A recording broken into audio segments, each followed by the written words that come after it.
Hi there, I'm Kathy Barker from Software Solutions, and this is the first of a collection of videos that looks at a language called DAX.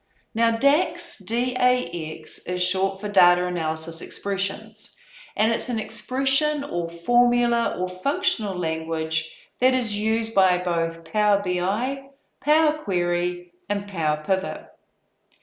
DAX is a formula language that is used to create functions that will enable you to get values from your data.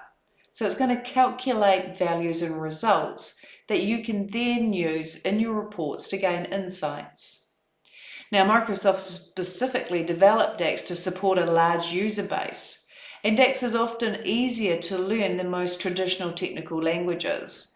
So it's great for those who want to create their own formulas and functions to get results. DAX is often compared as an advanced version of Excel because there's a lot of similarities between Excel and DAX in terms of creating formulas and functions, but the two languages are not interchangeable.